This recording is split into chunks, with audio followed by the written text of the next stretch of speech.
Bener deh, di dalam bernegara paling empet kalau pejabat negaranya hanya memfokuskan ekonomi doang otaknya. Namun hasilnya malah berantakan, ekonominya turun. Terlepas dari kenyataan ekonomi yang turun, banyak pendapat yang menyatakan bahwa saat ini masalah di Indonesia bukan ekonomi, tetapi karena rendahnya trust atau kepercayaan sesama anak bangsa. Mengapa hal itu terjadi? Karena lemahnya panji negara yang namanya Hankam, pertahanan dan keamanan. Sangat difahami karena saat ini banyak pejabat negara yang memang tidak pernah mengikuti bela negara Lemhanas atau memiliki pengetahuan bela negara lainnya atau mungkin sudah lupa pelajaran P4 dulu. Misalnya kita mengatakan bahwa hati-hati mendekatkan Indonesia dengan komunis Tiongkok. Kita tidak mengatakan tidak boleh berbisnis dengan Tiongkok, tetapi hati-hati.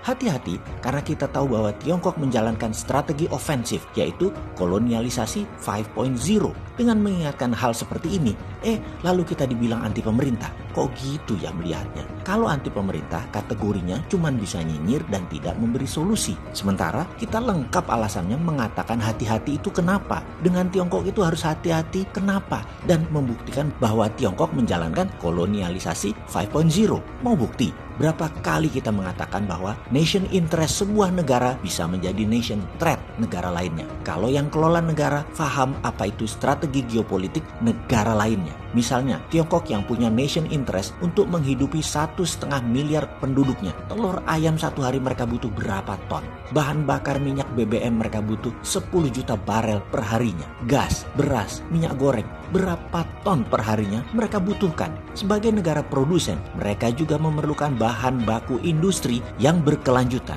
Dan strategi bernegaranya disusun rapi sejak 40 tahun yang lalu. Inilah nation interest Tiongkok yang bisa menjadi ancaman nasional negara lain termasuk Indonesia kalau sadar bernegara. Kita review mundur sebentar pelajaran bernegaranya. Dulu Indonesia punya Repelita, rencana pembangunan 5 tahun. Mulai dari ketahanan pangan hingga membangun industri dalam 6 Repelita. Repelita adalah pengejauhan tahan dari GBHN, garis besar haluan negara. Ketika demokrasi ala Amerika masuk dengan berubah undang-undang 2002, bubrah itu GBHN. GBHN sekarang nggak ada lagi. Sehingga sudah tahun ke-18 saat ini Indonesia bernegara hanya menghabiskan APBN. Berpolitik hanya rebutan APBN. Pejabat hanya membuang APBN bukan untuk hal yang produktif, bukan hal yang menghasilkan nilai tambah. Kebijakan bernegara jadi mengikuti GBHN negara lain, seperti mengikuti strategi Tiongkok misalnya yang menjalankan protokol kolonialisasi 5.0.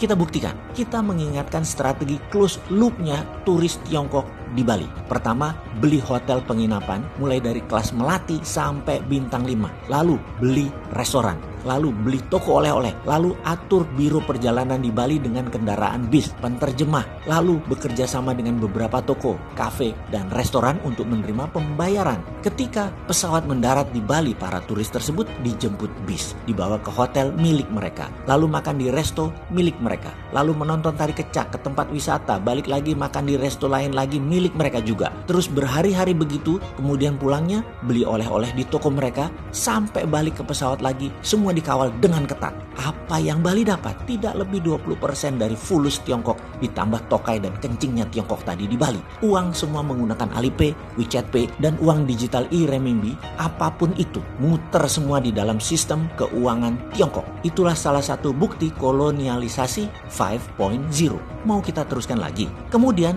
di Sulawesi ada kolonialisasi 5.0 lagi, di mana kali ini hubungannya dengan dunia tambang. Nikel yang kalau dari bumi mentah, ornya, bijinya, kandungannya tidak lebih sekitar 1,9%-an. Lalu dilakukan proses smelteran biar kelihatan canggih, padahal hanya membuang impurities atau bahan pengotor yang nggak diperlukan, hingga kadarnya naik dari 1,9 menjadi 25%. Wis, langsung diekspor. Yang jadi pertanyaan, kenapa nggak 50% kadar nikelnya? Atau kenapa tidak sampai murni 99,9% kadar nikelnya? Oh jangan, nanti litiumnya kebuang, nanti feronya kebuang. Indonesia kan pinter pejabatnya dan rakyatnya. 20% percaya dan dikatakan, wih itu sudah canggih. Naik dari 1,9% ke 25%. Canggih, Pol, keren Indonesia. Gitu pokoknya di pikiran semua orang. Disinilah hal yang disebut kolonialisasi 5.0. Oke, kita mulai rincikan. Mesinnya buatan mana alat-alat di Sulawesi itu?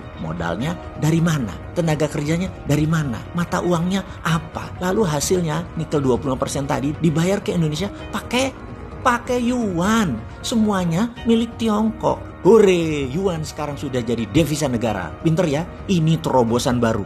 Yuan jadi devisa negara. Hebat. Bener deh. Kalau saya nih Menteri Keuangan, tidak sudi saya dibayar yuan. Kalau dibayar dolar gimana? Nggak sudi juga. Saya minta dibayar pakai emas. Gila aja sekalian. Tetapi ini bentuk lain dari cara nyindir. Karena banyak yang akan berpikir, kalau dibayar pakai emas, emasnya tadi tetap utuh karena bisa jadi underlaying cetak rupiah. Lalu ada lagi yang nanya, lah kalau emas nanti kalau kita mau beli impor minyak BBM dari Timur Tengah, mereka minta dibayar dolar. Kita nggak punya dolar, bagaimana?